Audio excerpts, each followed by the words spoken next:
Hi guys, welcome to my channel సామి creations Tirupati. So ఇలా morning వెళ్ళొచ్చండి కల్కి 2988 మూవీకి 3D చూసానండి. సో మూవీ అయితే బాగుందండి. అండ్ రాజమౌళి గారు తీసిన బాహుబలి ఎలా ఉందో ఆ రేంజు, ఆ విఎఫ్ఎక్స్ గ్రాఫిక్స్ అలాగే సేమ్ టు సేమ్ నాగేశ్వర గారు తీశారండి. సో హాలీవుడ్ లెవెల్ మూవీ అండి ఇది. టెక్ పరంగా కానీ అండ్ డైరెక్షన్ పరంగా కానీ చాలా బాగుంది. లాక్ చేసిన మన ప్రభాస్ గారు, అమితాబ్ బచ్చన్ గారు, దీపికా పడుకునే అండ్ దిశా పటాని, మధ్యలో గెస్ట్ అపిరెన్స్ రాజమౌళి గారు, విజయ్ దేవరకొండ, టైమర్స్ గారు, బ్రహ్మానంద గారు.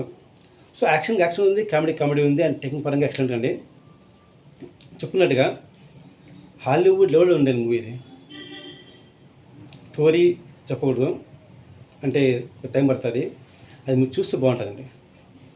అండ్ ఇంకో విషయం ఏంటంటే బాహుబలితో స్టార్ట్ అయిన మన తెలుగు సినిమా ప్రపంచం కొనసాగుతుంది. అందులో ఇప్పుడు నాగేశ్వర గారు కూడా పైకి తీసుకెళ్ళారన్నమాట.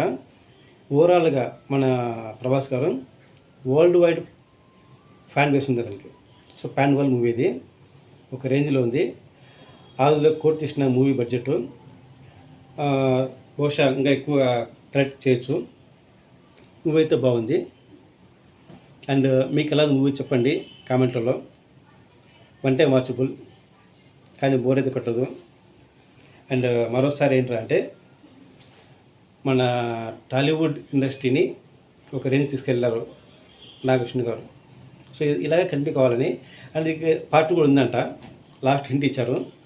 సో వెయిట్ చేద్దాం. ఇందులో కామెడీ ఉందండి, కామెడీ కూడా ఉంది ప్రభాస్ గారిది, ఇంకా కొందరితో, బ్రహ్మానంద గారితో. సో ఓవరాల్గా అయితే మూవీ బాగుంది. ఇంకోటి ఏంటంటే నేను ప్రభాస్ ఫ్యాన్ కాదు, ఆ మూవీ లవర్. సో చెప్తున్నాను, మూవీ అయితే బాగుంది, వెళ్ళి చూడండి, ఎంజాయ్ చేయండి. అండ్ నా రేటింగ్ వచ్చేసి 5కి 3.5. సో మళ్ళీ కలుద్దామండి. Go and watch the movie. Bye bye.